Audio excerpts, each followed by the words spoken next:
What's good, everyone? OJ here. Welcome back to another video. Today we've got a big RPG update to go over when it comes to Persona 1 and 2 remakes, Final Fantasy 9 remake, what is happening with that game, and Xenoblade Genesis. But before we continue, we are giving away a Nintendo Switch 2 at 140,000 subscribers or on September 1st, whichever comes first. Subscribe, like, comment. The winner will be chosen at random, and it's a worldwide giveaway. Thanks, peeps. Okay, getting into it here, shout outs to Genki over on Twitter. Let's first talk about Persona 1 and 2 remake. What is happening with these games? Well, over on Twitter, Genki says that Persona series producer Kazuhisa Wada says he would personally like to do Persona 1 and 2 remakes via Gamer Braves. Quote, at this point, I can't say for sure, but personally, I think it's something we should definitely do.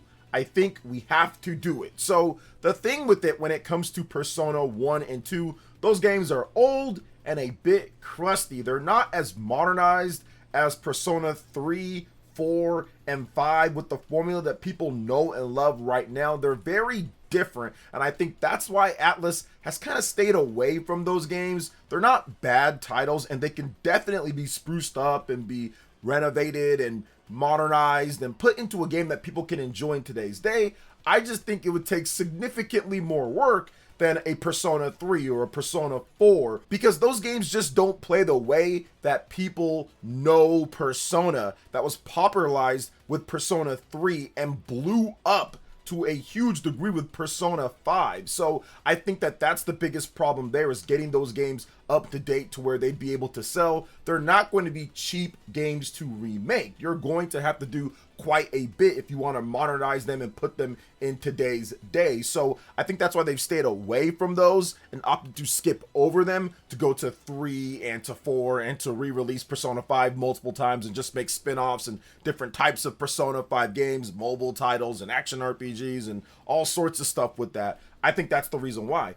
But I feel that there is an opportunity here now that Persona 5 has ran its course. Now that they've already got Persona 3 Reload out, that's done well. Persona 4 is coming out early next year, so they're going to get that done. So what's next? They have Persona 6. We already know about that. That should be a maybe 2027, 2028 type of release for them. So what's after that? What's next for Persona? Well, I would think that Persona 1 and 2 remake, they can get into that now that they've got a lot of the stuff that they wanted to get out of the way. Even like Metaphor Refantasio, they got that game launched too. So maybe they do a Metaphor Refantasio 2 after that, or maybe they do some type of Royal Edition with Metaphor. So I do think that there's opportunities for Persona 1 and 2 remake to come back in a very meaningful and good way, but it has to be done right. Are they going to do it to where it's a high-end remaster? Are they going to do it to where it's more like a full Unreal Engine 4 remake? There's still a lot of planning, and I think that's why he's a little bit unsure. He's saying at this point, I can't say for sure, but he'd like to do it. There's still be a lot of planning with this. How do you get it done? Are you going to bundle them together? Is it going to be two separate ones? How many years is it going to take? What's the development size and team? I mean, there's just so much of this type of stuff, especially with these older games. So we'll see what they end up doing with it. I'm looking forward to potentially it being a thing. I do like Persona. All the Persona games are dope. I do like Persona 5 a lot, though. And I'm looking forward to Persona 6, looking forward to Persona 4, the remake. They're all good. So we'll see what they do if they end up putting out Persona 1 and 2 remakes. But let's talk about a remake that's not doing so good right now. Apparently, Final Fantasy 9 remake is in trouble, and it was planned as a single game, but development has stalled indefinitely, which we did hear about before from Nate the Hate. So there was a period where when we were getting lots of information about Final Fantasy 9 remake and the development and how it was progressing, how things were looking good, but the information has dried up and things seem to have stalled quite a bit. Now, the reason for this is that the development has completely stalled out. The classic JRPG remake, which was apparently being developed as a single game, not split up into multiple games like Final Fantasy VII Remake. And the new information comes from Alex Donaldson from RPG Site, and according to him, the project was very far along internally, and then development ceased for whatever reason. Now, the project could start back up in the future, but right now it's been paused. So what is going on there? Why has the development been paused? Well, I have a few theories why it's been paused. I think that they want to focus when it comes to resources, team size, and everything on multi-platform Final Fantasy 17. I think that is going to be the thing that they really need to make sure that they get going on. Now, if you're making a Final Fantasy 9 remake and you're making a very in-depth Final Fantasy 9 remake, that is going to take your main teams. That is going to take a lot of resources. That's going to take time. It's not going to be something, even as a singular game, that you can do very easily. And I do think that Square Enix is maybe looking, and once again, this is me just, I would say, speculating, but I think that they're looking at the time it's going to take to finish it, the bug testing, the QA, everything that you have to do, the marketing, all the money that it's going to take, and say, we need to maybe shift some of these resources and what we're doing over to Final Fantasy 17, because Final Fantasy 7 Revelation is going to be out early next year. And then we don't know what's coming next. They've got to get going. They're probably already working on Final Fantasy 17, but they've got to get that finished in a somewhat timely fashion. Remember, Final Fantasy 16 was in 2023. So by next year, that'll be the 4-year anniversary of that game. You got to have another Final Fantasy out for the shareholders and just for the fans within, I would say, announced probably that year or 2028. So you need to get moving. Time is of the essence. So I personally believe, now maybe I'm wrong on this, but I personally believe that they're probably moving staff over from Final Fantasy 9 to get Final Fantasy 17 ready to go for multi-platform development. Now, before in the past, maybe you could do some of these things because you're working on just PlayStation, and then maybe you port it over later or there was something else. But now with Switch 2, with Xbox, with PlayStation, with PC, with everything all day and date, as Square Enix has been doing, and based off of their financial report, it's been very profitable for them to do that. I do think that that's what happened to Final Fantasy 9. Now, once they get that done, I think they can go back to Final Fantasy 9 and get that done after Final Fantasy 17, or more like they can get Final Fantasy 17 in a shape to where it's good enough, and then once it is, they can kind of move and shift resources back to Final Fantasy 9.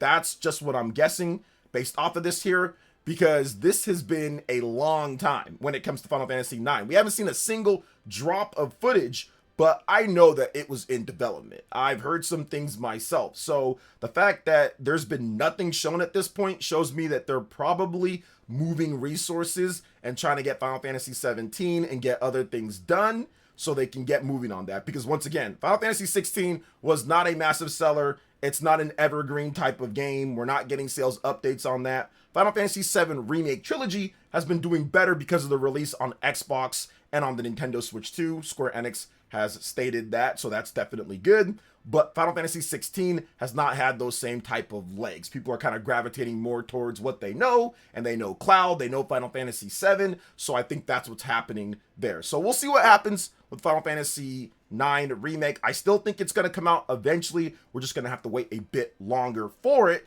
but we're not going to have to wait too much longer for Xenoblade Genesis and Pokemon Winds and Waves. Both of these games are making some waves at the top of the Famitsu Most Wanted. And I wanted to talk about this list because it includes all of my favorite type of games.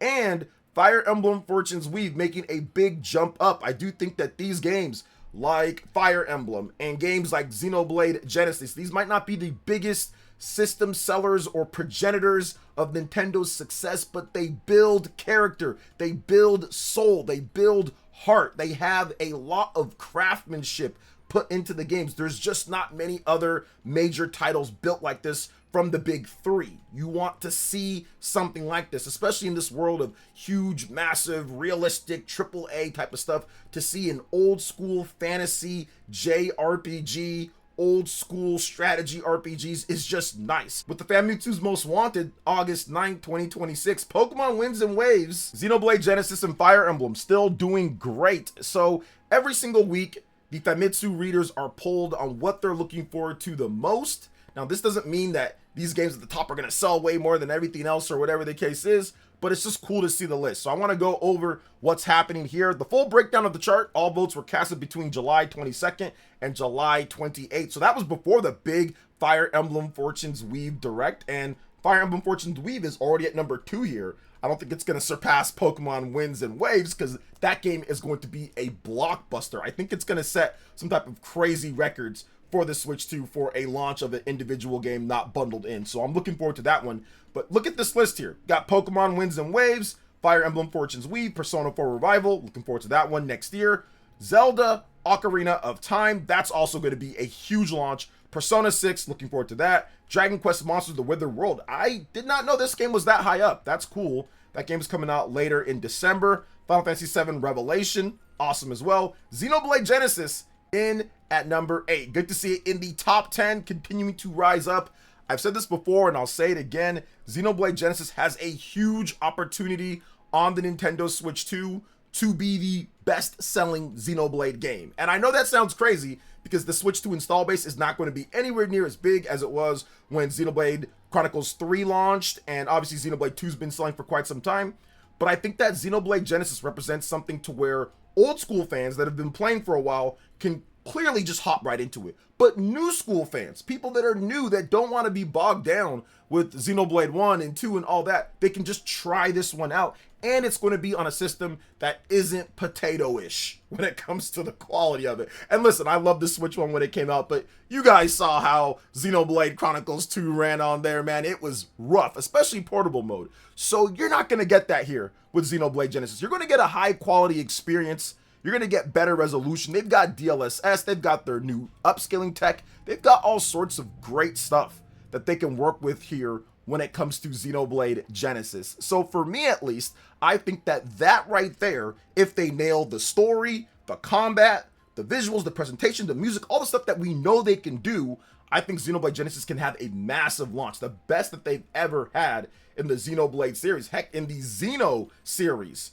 And they can really start something off here and get a lot of those Final Fantasy fans, a lot of the Persona fans, a lot of the Fire Emblem fans, and a lot of the other fans from other big JRPGs to finally buy in or all in on Xenoblade Genesis. I think there's an opportunity here. The character designs are looking cool. The concept seems really good. We just need more information. We need to wait till next year. We might get something this year, though.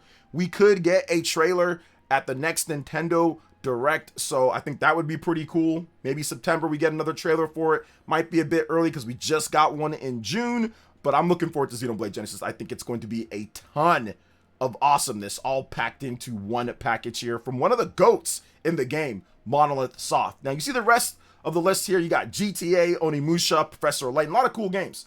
I think it's going to be a ton of fun with these titles. I'm looking forward to seeing exactly how it's all going to shake out with a lot of these games. I'm looking forward to this stuff too. So let's go and look forward to what's happening with Square Enix, because Square Enix is no longer saying everything is failing for them. Square Enix talks about Final Fantasy VII Rebirth for the Switch 2 and Xbox, and Adventures of Elliot actually performing solidly.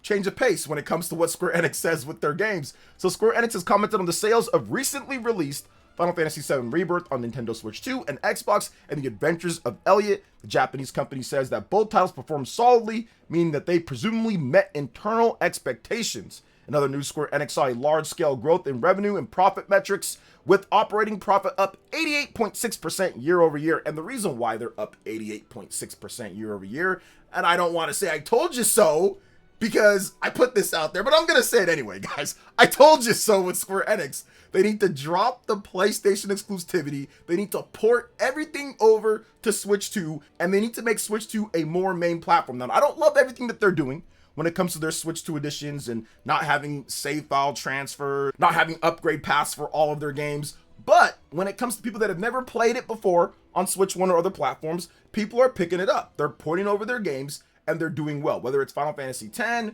whether that's going to be the new Star Ocean, or whether that's going to be Adventures of Elliot, Final Fantasy VII Remake, Rebirth, all this stuff. Like, it's selling enough. It's doing good enough, and we constantly see their games in the top of the eShop charts. We see Final Fantasy XIV doing well. This is what Square Enix needed to do a long time ago. I told them this, and this has been their best quarter in a long time, because they are now catering to the base that wants to play their games. You have a huge base in Japan, and people are buying the games there. You have a lot of Nintendo fans that love Square Enix, that buy your games on Xbox and PlayStation or on PC, but would love to be able to buy them on a Nintendo platform. And you can get those extra sales because in Japan, Nintendo is dominant. And that's exactly what's happening. This is not a coincidence that they have this amount of profits and everything's going up when they finally decide to go multi-platform and emphasize Switch. And when I mean emphasizing Switch, they're announcing games when it comes to Octopath Traveler 0, announced that at Nintendo Direct. Same thing goes for Adventures of Elliot, announced that at Nintendo Direct. You look at Kingdom Hearts 4, announced at a Nintendo Direct, which is crazy, by the way. So they are finally understanding and realizing where their base is and what is happening. There has been a clear shift. It is not the PS1 or PS2 days. It's just not that. It's a new time at this point, and there are so many big Square Enix fans on the Nintendo Switch 2, which is why they need to start treating people a bit better when it comes to the upgrade paths, or when it comes to what's happening with the game, save file transfers. What's going on there, Square Enix? We do have Dragon Quest 11S coming over to the Switch 2, and once again, no save file transfer, no upgrade path. But I mean, I think it's going to do well enough, and they're going to make money off of it. But it's one of those things to where it sucks, but Square Enix is making good off of it. So like I stated before in many videos, Square Enix needed to do this a long time ago. They finally got it done here, and they are reaping the rewards of it. So what do you think about everything that we discussed here with this big RPG news and more? Let me know in the comment section below. All right, peeps, that wraps it up for this video here. Thank you so much for watching. I do appreciate it. Please make sure you hit that like button, subscribe if you're someone new, click that notification bell, and check out my other Nintendo Switch 2 RPG content and more right here on screen. Thanks for watching, and we'll catch you for the next one. Peace.